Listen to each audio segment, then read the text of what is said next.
한넨베르크 자연신학 강독. 오늘 여기죠. 손가락 뒤로 해갖고 입니다. 제가 컴퓨터 화면이 크게 잘 보여서 이렇게 손가락으로 이렇게 할 수 있습니다. 21강입니다. 지난번 20강 마지막 단락이 중요하다고 말씀드렸습니다. 칼 바르트와 칼 하임을 하넨베르크가 비교해서 설명했습니다. 한 사람은 같은 칼인데 칼 바르트 여기 있었고, 다른 사람은 칼 하임 였습니다.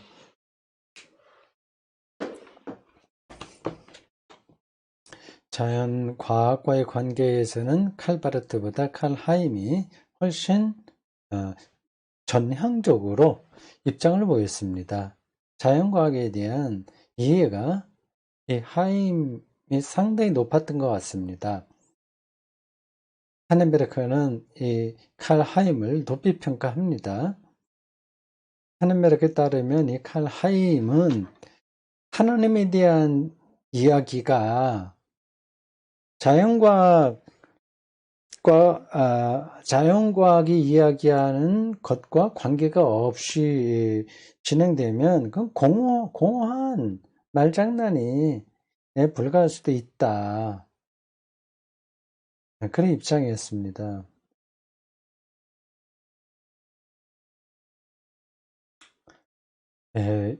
대단히 중요한 관점입니다. 한국 설교자들이 물리학에 대해서 얼마나 알고 있을지 여러분들은 아마 대충 짐작은 할 거래요. 거의 관심들이 목사들이 물리학에 대해서 관심들이 별로 없습니다. 있는 분들은 소수죠. 양자역학에 대한 개념을 조금이라도 아는 분들이 있을까요?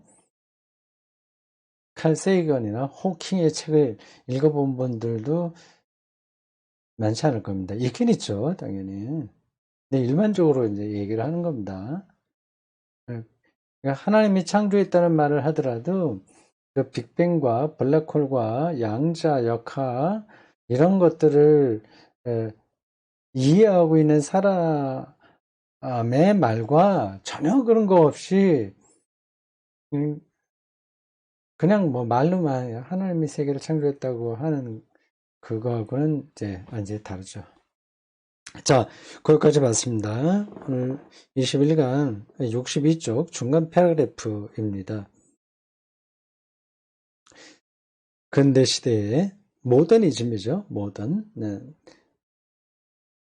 시대의 과학 이론들은 대중들로부터의 그 타당성을 상당히 인정받는 성과를 이루었고, 그렇습니다. 물리학의 대중성은 놀라워요.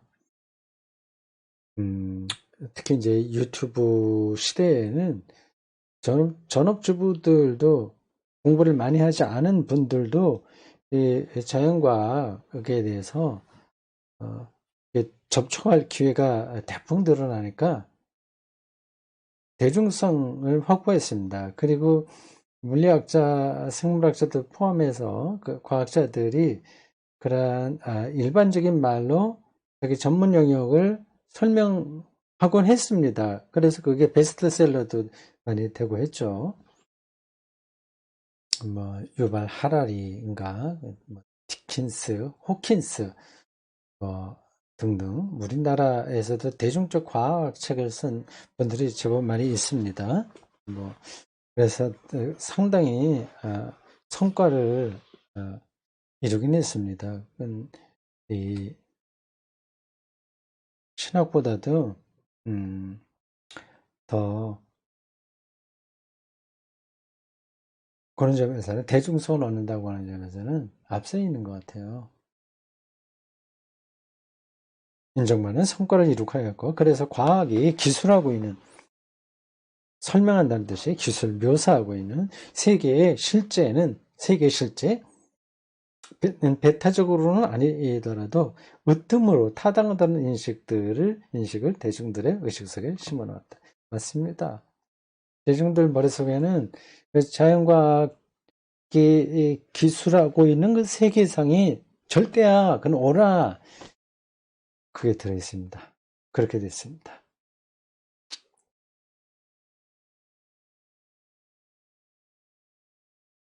지금 뭐 인공지능까지 가고 있으니까 과학이 절대 진리라고 생각하는 거죠. 그래서 보통 그건 과학이 과학적으로 오라 틀려 늘 이제 그런 잣대로 평가하는 겁니다. 그건 뭐 나쁜 건 아니죠. 그건 이제 어떤 권위주의 체제로부터 벗어나서 자기가 스스로 옳고 그른 걸 판단할 수 있는 그 근거를 찾았다고 하는 거니까 좋은 겁니다. 과학이 사람을 대단히 자유롭게 만든 거는 분명합니다. 이제 그게 이제 때에 따라서는 이제 지나쳐서 문제가 되는 거죠. 절대화하니까 문제가 되는 겁니다.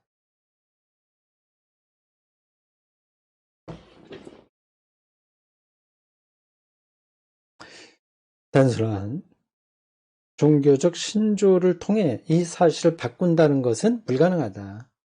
더 이상 창조론을 근거로 해서 진화론의 문제점을 지적하는 거 이건 불가능하게 됐습니다. 만일 신학자들이 하나님을 실제 세계의 창조주로 인식하고자 원한다면 당연한 거죠. 당연하게 우리는 그렇게 생각하고 있지 않습니까? 그렇다면 과학이 기술하고 있는 세계를 우회할 수 없다. 저도 진작에 그렇게 생각하고 있는 관점입니다. 지구에 태양이 들어있는 이 은하계에 1000억 개 이상의 태양이 있고 그러한 은하가 또 우주에 1000억 개 이상이 있다는 거, 물론 더 클 수도 있어요. 그런 표상을 갖고 있어야죠. 이건 뭐 우주가 무한하다 단순히 그런 것만 얘기하는 게 아니라 자연과학이 말하고 있는 그 세계를 토대로 놓지 않고서는 우리가 하나님의 창조를 말할 수 없다. 그 얘기입니다. 하나님의 창조, 하나님께서 이 세계를 창조했다는 사실이 이렇게 신앙에서 핵심이잖아요. 핵심. 그래서 사도신경도 그거부터 시작하지 않습니까? 하나님께서 전능하신 분인데 천지를 창조하셨다. 그 얘기죠. 우회할 수 없다. 이게 참 중요한 겁니다. 분명히 세계와 관련한 신학적 주장들은 자연법칙으로 불리는 과학적 가설과 동일한 차원에서 형성되지는 않는다. 그렇죠. 뭐 신학을 자연과 똑같다고 말할 수 없죠. 그런 방식으로는 우리는 안 되는 겁니다. 그러니까 분자, 뭐 원소, 양자 이게 어떻고 뭐 그런 것들을 우리가 할 수는 없는 거예요. 그럼에도 불구하고 신학적 주장들은 과학적 추론과 관계해야 한다. 그 이론, 뭐 그리고 우리 생명체를 얘기할 때 그 뭐 유전자 뭐 그런 문제들,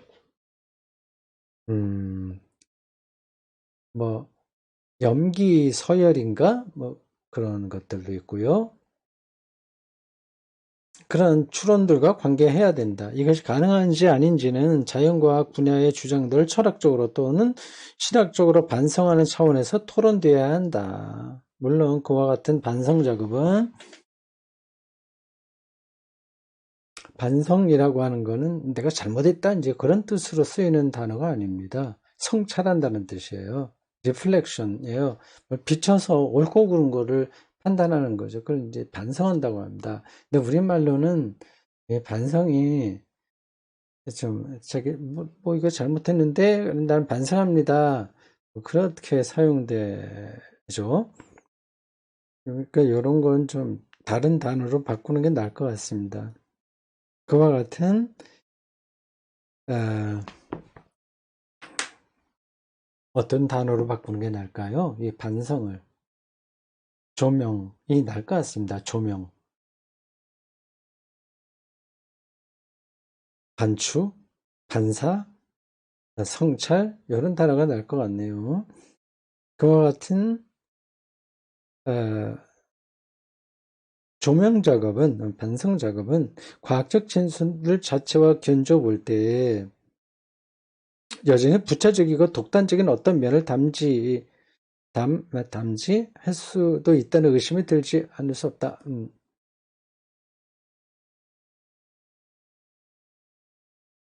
여기 지나가겠습니다. 이 대목은 그렇게 중요하진 않아요.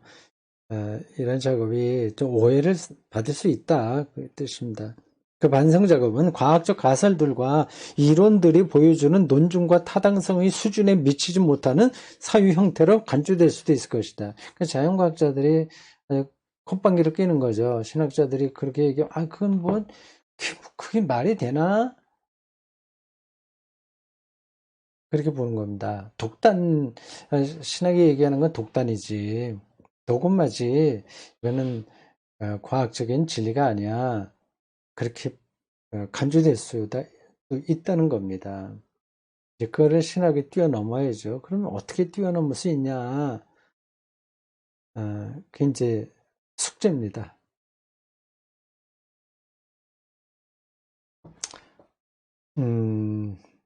됐습니다. 실증주의적 과학 철학은 하나하나 다 완벽하게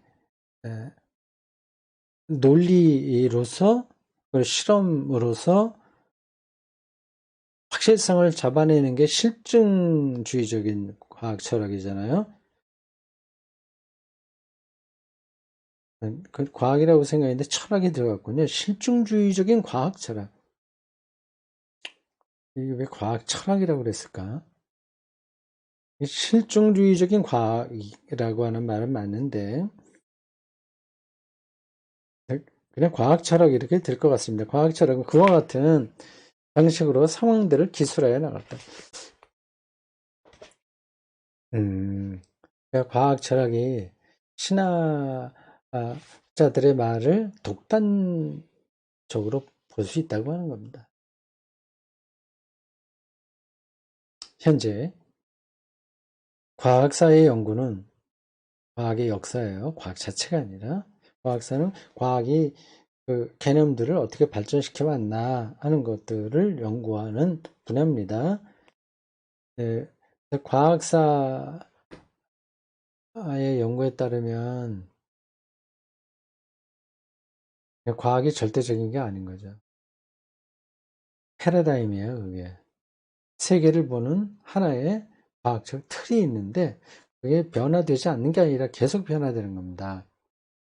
그래서 패러다임 전이라고 하죠. 패러다임 시프트라고 이렇게 영어로 말합니다. 토마스 쿤, 아주 유명한 과학 철학자, 과학사 철학자죠. 과학 철학자. 네.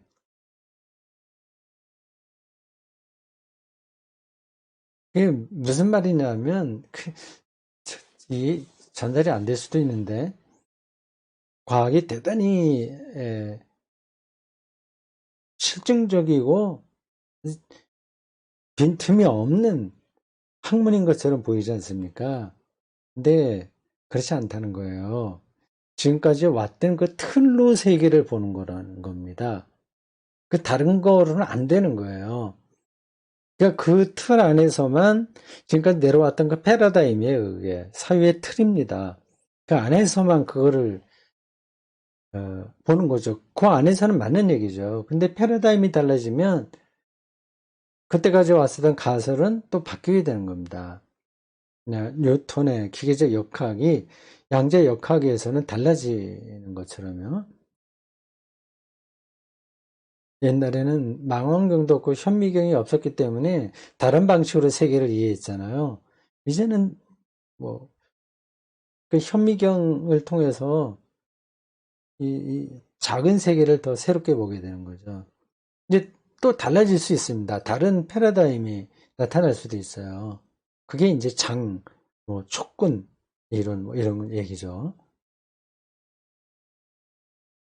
자, 우리는 이상한 세상에 살고 있습니다. 그리고 그 안에서 인간의 역할도 참 특이합니다.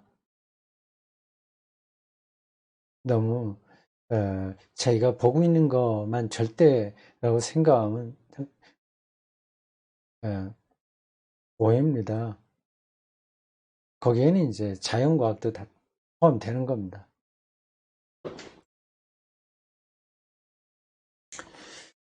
자, 봅시다. 음, 현재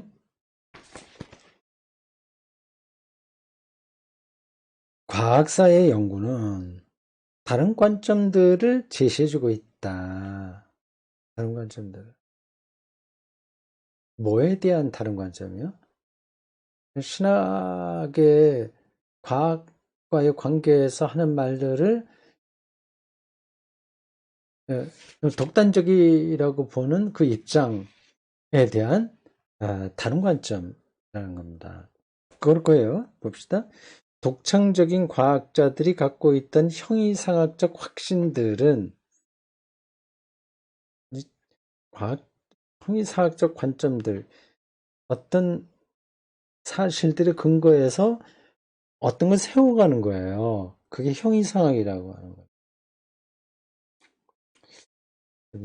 설명이 됐나 모르겠네.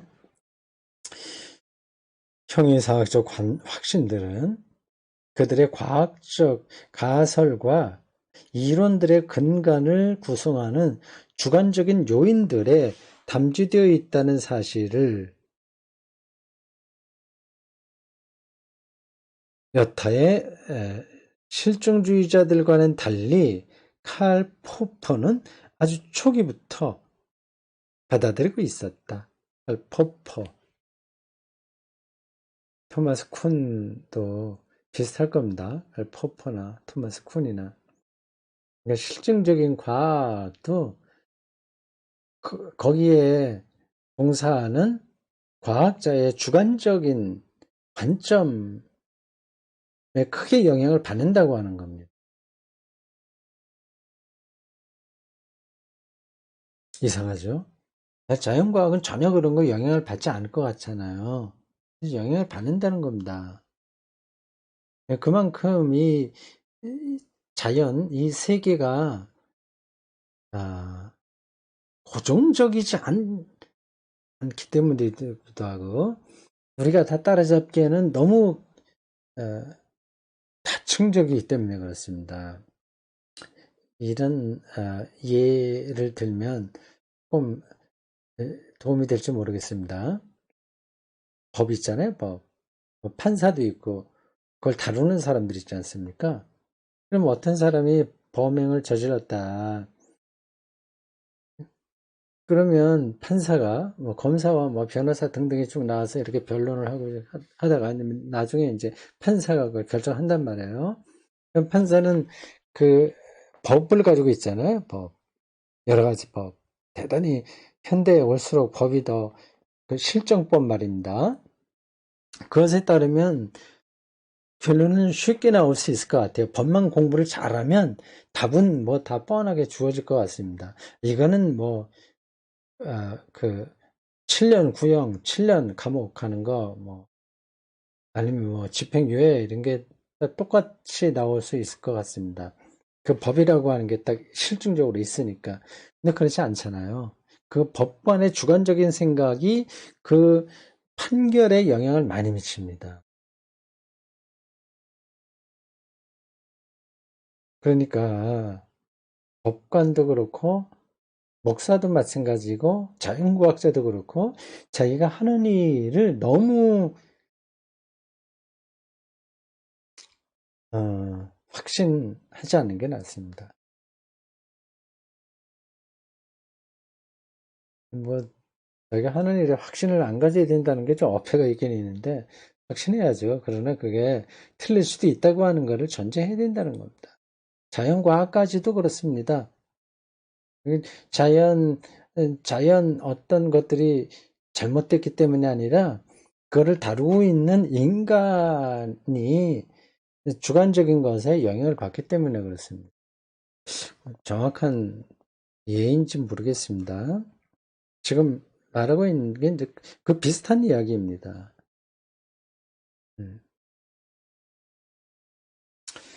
하지만 포포의 제자인 윌리엄 베르크선은 장 물리학의 역사 연구를 통해서 장, 필드라고 하는 겁니다. 필드, 장. 개체의 원리보다 더 상위에 있는 개념이 장이에요. 장 물리학의 역사 연구를 통하여 특정한 형이상학적 개념들은 개인들에게 중요했을 뿐만 아니라 더 나아가 자연과학 분야 전반의 발전을 수반하거나 심지어는 이끌어 나갔음을 보여주었다. 이게 뭐 칼 포퍼의 주장하고 뭐 다르다는 거예요? 뭐예요? 하지만이라고 하는 접속 부사가 붙었을까요? 하지만 하면은 반대가 되잖아요. 반대인가 이게? 좀 더 가봅시다. 그렇다면 과학 이론들에 대한 편안한 과학적 개념의 철학적 뿌리는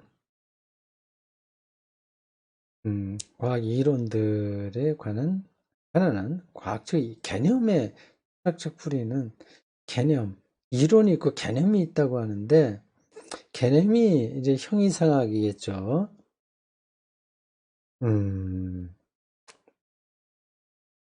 그 예를 들자면 그런 겁니다. 어, 갈릴리 뭐 연구를 쭉 연구했잖아요. 뭐 안경을 뭐 망원경 이걸 통해서 뭐 별을 측정하고 뭐 이렇게 되잖아요.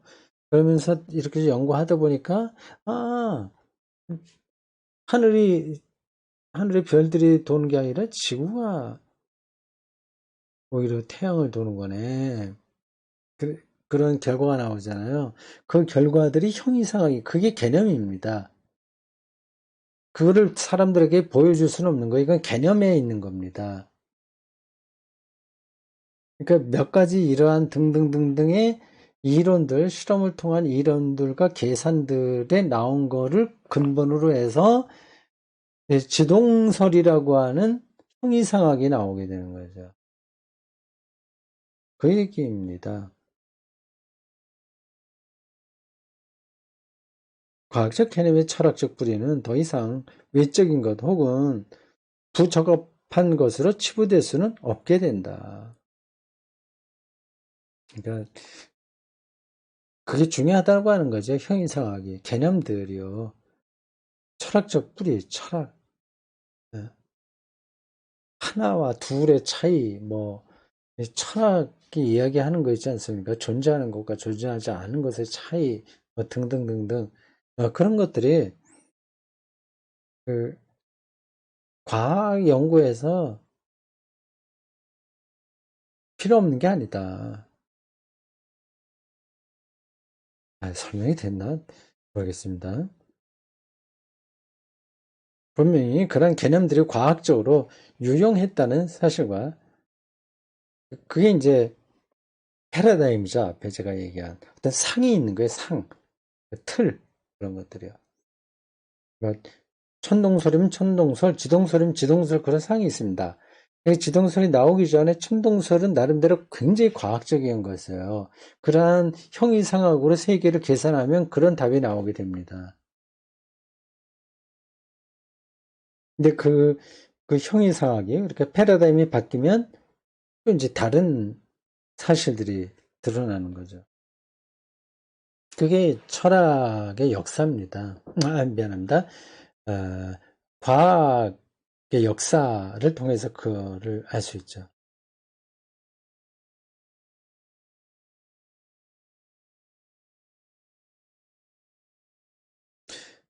분명히 그러한 개념들이 과학적으로 유용했다는 사실과 그 개념들이 과학적 공식들 속에 사용되고 있다는 사실을 논증하는 것은 다른 차원에서 이루어져야만 한다. 그렇다고 하더라도 그 개념들을 그들이 본래 유래한 광범위한 철학적 직관에 여전히 의존해 있다.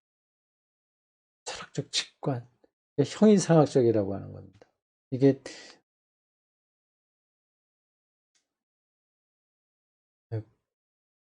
그게 앞에 그 사람 표상에 있고 그 표상으로 세계를 관찰하는 거죠. 과학적 개념과 철학적 개념 간의 상호관계는 세계가 창조되었음을 선언하는 신학적 주장들과 그저 자연세계를 설명하는 과학적 기술이 서로 관계할 수 있는가의 문제를 합리적으로 토론해 나갈 수 있는 틀 구조를 결정한다. 틀 구조. 틀. 틀.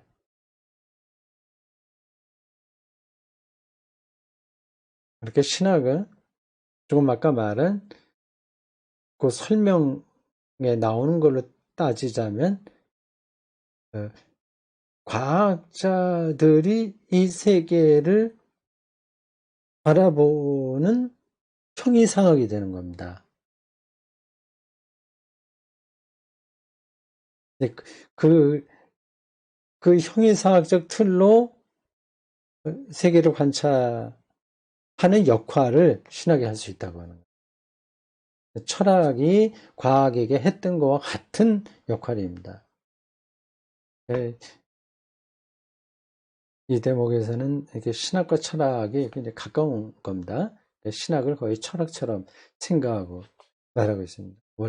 원래 기독교 신학, 기독교만이 아니라 유대교도 그러한 흔적들이 있는데, 이 철학하고 굉장히 가깝습니다.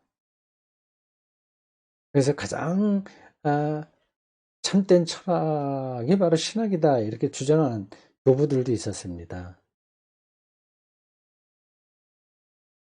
그리고 계속해서 철학과의 대화가 이루어졌고요. 신학의 역사에서 그렇습니다. 그럴 수밖에 없습니다. 자, 그렇고요.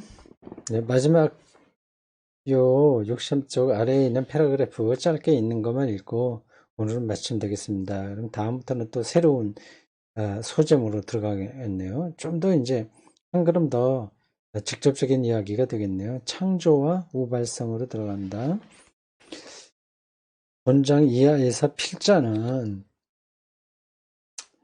이상에서 제시된 방향으로 과학적 세계 기술을 과학적 세계, 자연과학이 설명하는 거예요. 기술을 신화학적 창조론의 주제와 연관해서 절충시킨다고 하는 것은 불가능하다는 사실을 제시하려고 한다. 이게 가능하다는 사실을 제시하려고 한다 그런 걸로 예상이 되는데 불가능하다고 얘기하지 않습니까? 이 말은 절충이라는 말이기 때문에 대충 봉합한다고 그러죠. 봉합. 과학은 세계에 대한 논리적인 해명이고 신학은 그 안에서 하나님 뜻대로 어떻게 사느냐 하는 인간에 대한 가르침 뭐 이렇게 하는 게 이제 절충시키는 겁니다. 이렇게 해갖고는 이거는 이제 신학이 자신의 정당성을 확보할 수 없다. 이 얘기예요. 그건 이제 말하려고 하는 겁니다. 그러나 또한 다른 대안으로서 창조론자들의 과학이 창조과학에 속한 사람들이에요. 창조론자들의 과학이 전개하는 주장들을 토론하고 싶지는 않다. 이건 뭐 이미 시대에 물 건너간 건데요. 필자는 창조론자들이 현대과학의 기존 이론들에 도전할 위치에 있다고 생각하지 않는다. 사입이죠. 창조과학회 학자들은. 제가 진작에 저도 말했습니다. 자기 작은 아니 뭐 전문가이긴 하지만 그 협소한 그 과학적인 지식으로 성서의 세계관을 합리화하려고 하는 거죠. 그건 이쪽에도 도움이 안 되고 저쪽에도 도움이 안 되는 겁니다. 아예 수준이 안 된다. 그렇게 볼 때 그런 겁니다. 신학은 자신의 목적에 부합할 수 있는, 이 목적은 하나님을 세상에 변증하는 거고, 하나님의 자기를 드러내는 사건이 바로 세계의 역사라고 하는 사실이래요. 그런 목적에 부합할 수 있는 또 다른 형태의 과학을 만들어낼 생각을 하지 말고, 창조과학회들이 하는 게 또 다른 과학을 만드는 거예요. 사이비 과학을 만드는 거죠. 그런 것을 한국 기독교인들은 혹합니다. 참 딱한 거죠. 18세기에나 통할 만한 이야기가 한국교회에서 버젓이 이렇게 주류 행세랍니다.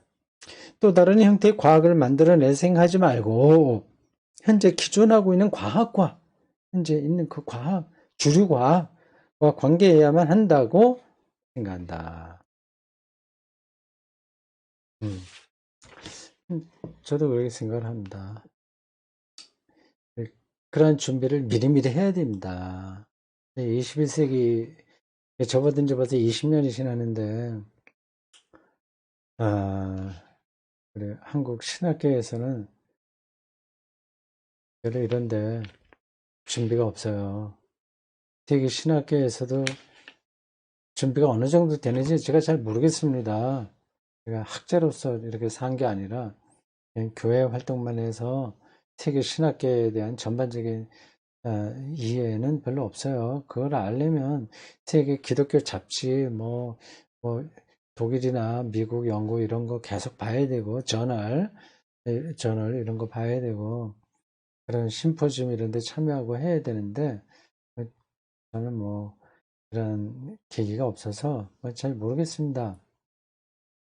근데 상당히,